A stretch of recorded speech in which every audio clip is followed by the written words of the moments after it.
السلام عليكم ورحمة الله وبركاته. نواصل شرح ألفية علوم القرآن، ونتكلم اليوم بعون الله وتوفيقه على ترتيب القرآن الكريم. قلت في المنظومة: وجمع من الآيات في كل سورة وبالسور القرآن قد كان أيسرا، وفيها اختلاف في مواضيعها كما قد أعجز منها الناس ما كان أقصرا. القرآن الكريم مقسم إلى سور قرآنية، وهو كتاب قال الله عز وجل: الحمد لله الذي أنزل على عبده الكتاب ولم يجعل له عوجا. فهو كتاب لأنه يكتب، صح، وقرآن لأنه يقرأ. والقرآن الكريم مقسم إلى سور، وعدد السور كم؟ 100. أحسنت. ومنه المكي والمدني كما تقدم، وكل سورة منه مقسمة إلى آيات. واضح؟ والقرآن الكريم بهذا التقسيم كان يسيرا في حفظه وفي فهمه وفي ترتيبه وفي العزو إليه، ولذلك قلت: وبالسور القرآن قد كان أيسرا، وفيها اختلاف في مواضيعها كما قد أعجز منها الناس ما كان أقصرا. أولا، السورة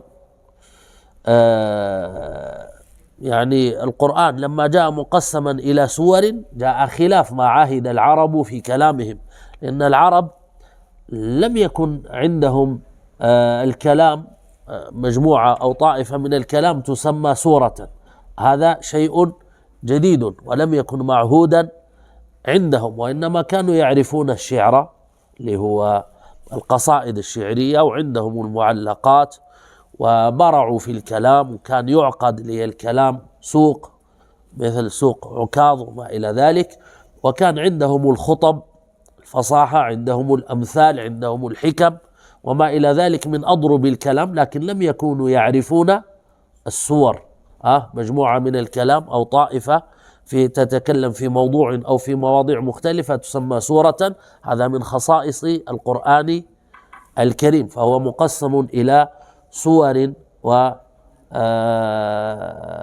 العرب تقسم الكلام إلى شعر ونثر. الشعر فيه القصائد وما إلى ذلك، والنثر فيه الخطب والحكم والأمثال ونحو ذلك. والسورة عند العلماء عرفوها بأنها طائفة مستقلة من آيات القرآن الكريم ذات مطلع ومقطع. وهذا تعريف السورة في الاصطلاح: طائفة مستقلة، يعني مجموعة من الآيات لها بداية ولها نهاية، ذات مطلع ومقطع.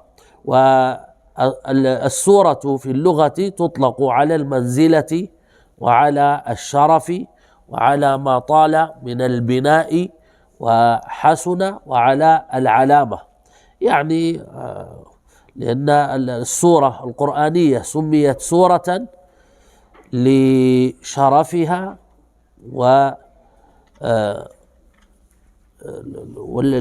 لأن السورة هي المنزلة الرفيعة. والنابغة الذبياني قال في قصيدته: ألم تر أن الله أعطاك سورة ترى كل ملك دونها يتذبذب.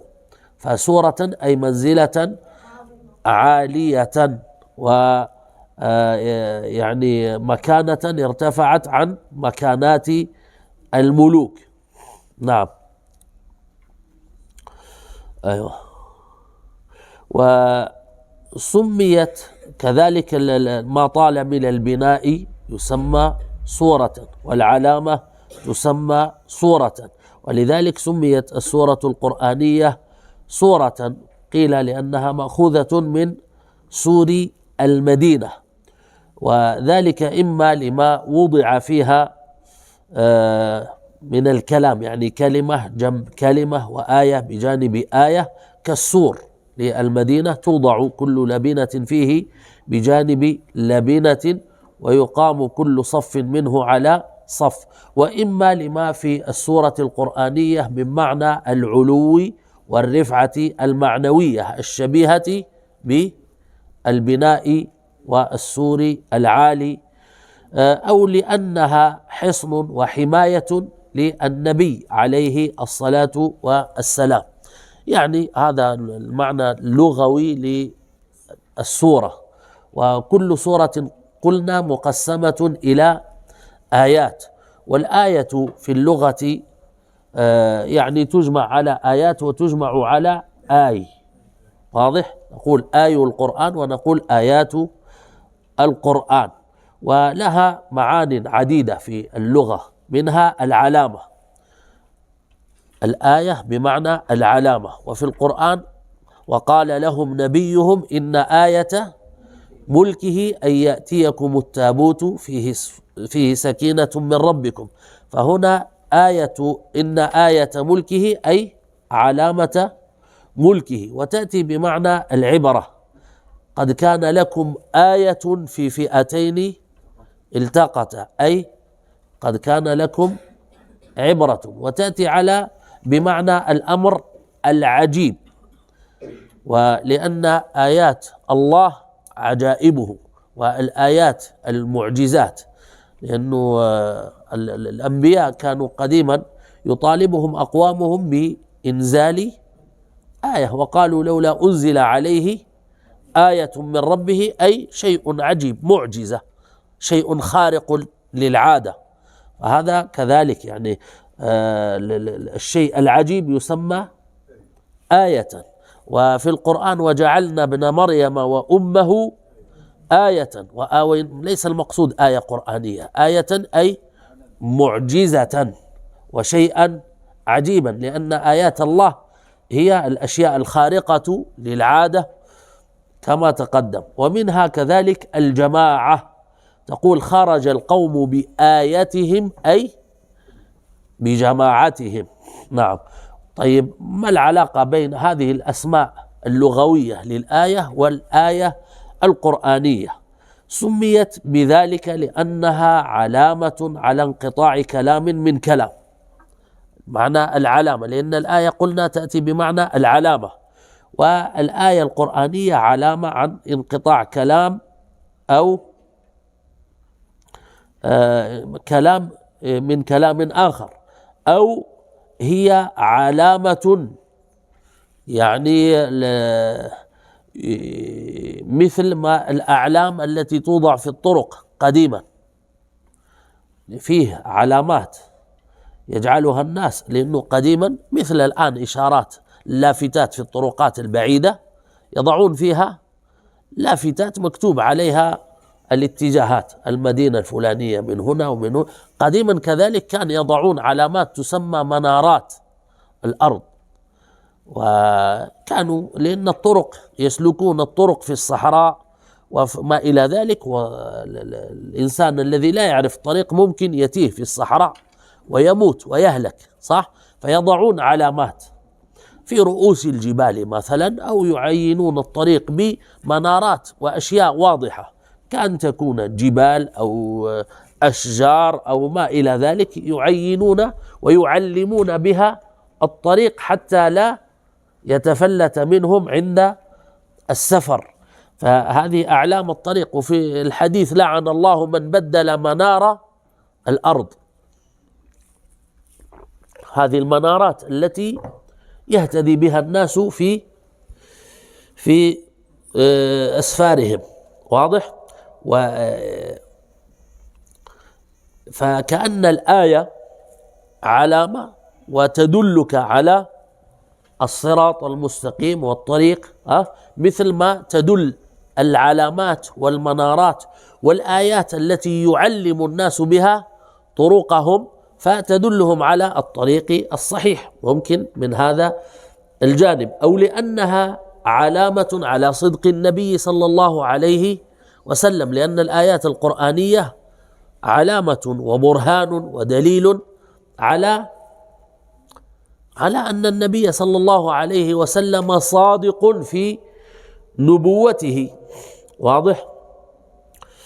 وقيل لأنها جماعة من حروف ومن كلمات، لأن الآية تقدم معنا أنه معنى الآية بمعنى الجماعة، جاء القوم بآياتهم أي بجماعتهم، فربما سميت الآية القرآنية كذلك لأنها تجمع الحروف والكلمات، لأن الآية من القرآن هي جماعة حروف وكلمات. والآية ذكرنا في المعنى اللغوي أنها بمعنى تأتي بمعنى الشيء العجيب، صح؟ والآيات القرآنية آيات عجيبة. الجن لما سمعوها ماذا قالوا؟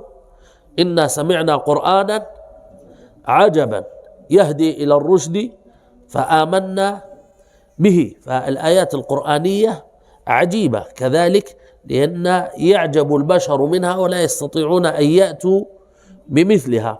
والآية هي مقاطع قرآنية مندرجة في سورة، واضح؟ لأن هي مقطع قرآني مندرج تحت سورة، لها رأس آية ولها فاصلة، يعني وبعضهم يطلق رؤوس الآية على خواتم الآيات، يعني مقطع قرآني له بداية وله نهاية مندرج في سورة قرآنية. فالقرآن الكريم مقسم إلى سور، والسور مقسمة إلى آيات، واضح؟ طيب، سور القرآن الكريم مختلفة من حيث الطول والقصر، فأقصر سورة في القرآن الكريم هي سورة الكوثر. ملك قل هو الله أحد، سورة الكوثر هي أقصر سورة في القرآن الكريم، أحسنت. وأطول سورة في القرآن الكريم هي سورة البقرة. ملك سورة الفيل أطول، لأنه الفيل أكبر من البقرة.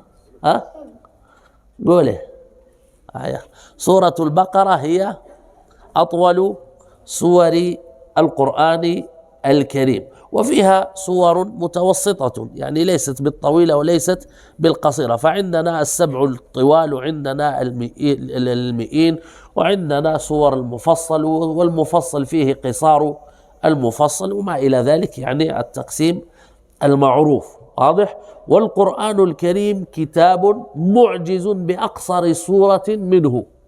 القرآن الكريم أنزله الله عز وجل معجزة لنبيه ودليلا على صدقه عليه الصلاة والسلام، وتحدى كفار قريش أن يأتوا بمثله، صح؟ قال في سورة الطور: أم يقولون تقوله بل لا يؤمنون فليأتوا بحديث مثله إن كانوا صادقين. تقولون هذا قرآن، طيب ائتوا بقرآن مثله.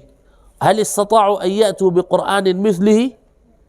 لم يستطيعوا أن يأتوا بمثله، مع أنهم استسهلوا الأمر. وإذا تتلى عليهم آياتنا قالوا قد سمعنا لو نشاء لقلنا مثل هذا إن هذا إلا أساطير الأولين. طيب، لكن هل استطاعوا فعليا؟ لم يستطيعوا. الدعاوى إذا لم يقم عليها أصحابها بينات فأهلها أدعياء، كما قال الشاعر. فهذه دعوة.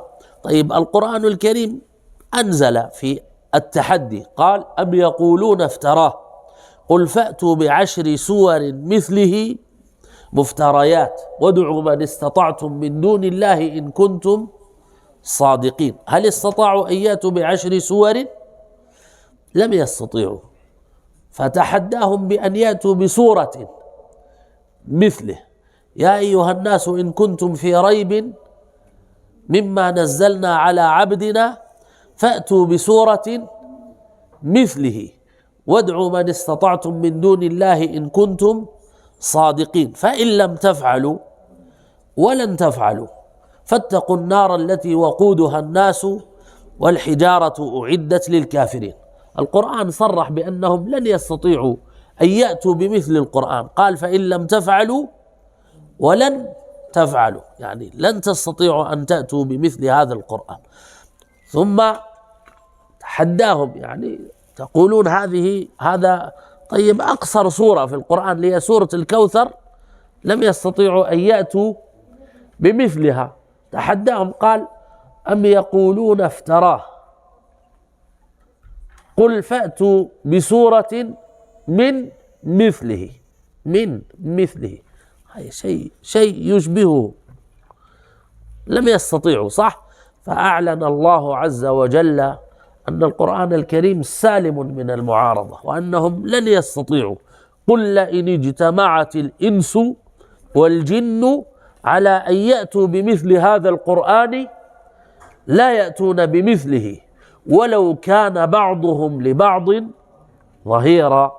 وبقي القرآن الكريم شامخا في عليائه ينادي على الجميع من سمائه قل لئن اجتمعت الإنس والجن على أن يأتوا بمثل هذا القرآن لا يأتون بمثله ولو كان بعضهم لبعض ظهيرا. واضح؟ طيب العلماء نقلوا بعض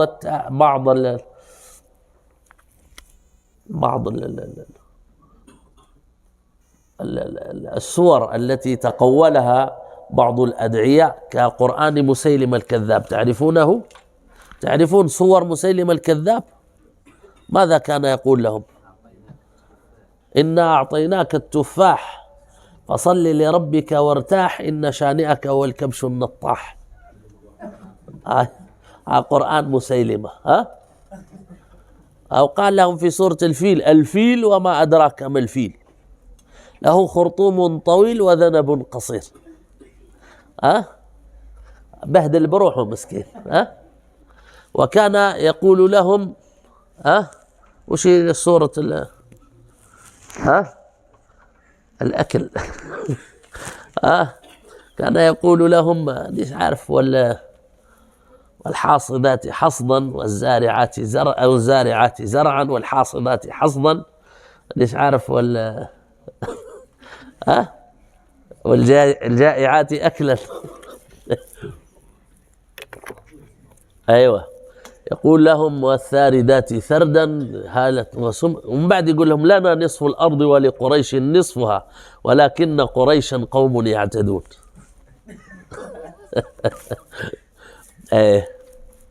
فهذا حب يقول القرآن لكنه مسكين أضحك عليه الناس. واحد رد عليه قال له يا فائل الرأي يقول الفيل وما أدراك ما الفيل. هذا أسلوب التهويل في القرآن الكريم. أسلوب التهويل يعني شيء مهول. القرآن لما يقول القارعة وما أدراك ما القارعة اللي هي يوم القيامة، وش قال بعدها؟ يوم يكون الناس كالفراش المبثوث وتكون الجبال كالعهن أهوال. صح؟ هو الفيل وما أدراك يهول، ثم وشي قال له خرطوم طويل هذا ما يحتاج إلى تهويل. أصلحك الله يا مسيلم الكذاب، ما يحتاج إلى تهويل. ذلك واحد قال له أنت فائل الرأي، واحد قال لهم يتكلم الأكل مرة التفاح ومرة الزارعات زرعا والطاحنات طحنا واللاقمات لقما. قال له القرآن مسيلمة ينزل على بطنه يحكي غير للأكل. المهم كان مرة واحد في السعودية طالب كان يدرس في الجامعة الإسلامية، هو من الصين. تعرف من الصين الطلاب لا يتكلمون باللهجة الدارجة، يتكلمون باللغة العربية المكسرة شوي. المهم صدمه واحد بالسيارة، هو في سيارته وصدمه واحد آخر من الخلف، كلموا الشرطة. كان عندهم قديما إذا حصل حادث يتصلون بالشرطة يأتون ليحكموا يسجلوا بيانات الحادث وكذا. المهم جاء الشرطي والصيني هذا قال للشرطي قال له إن الذين يصدمون من الخلف هم الخاطئون. قال له الشرطي صدق الله العظيم. جابها له كأنها آية. ويريد يقول له صدمني من الخلف هو المخطئ. قال له إن الذين يصدمون من الخلف هم الخاطئون. قال له صدق الله العظيم. ما أدري ظنها آية قرآنية.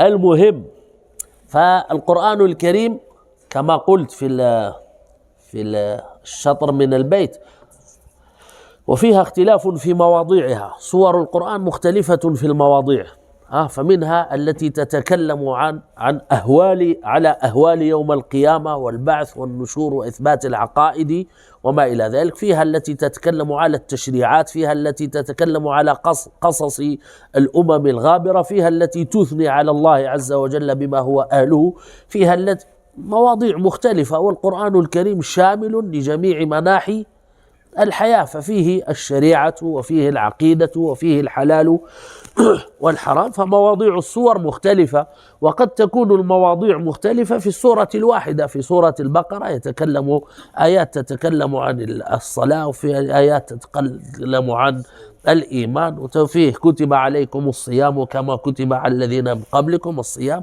آيات تتكلم على الحج، والآيات الإنفاق في سبيل الله، آيات العقيدة، آيات على البعث وما إلى ذلك. فمواضيع السور مختلفة قلت، وفيها اختلاف في مواضيعها، كما قد أعجز منها الناس ما كان أقصرا. والسورة القصيرة منه أعجزت الخلق، فلم يستطيعوا أن يأتوا بمثله.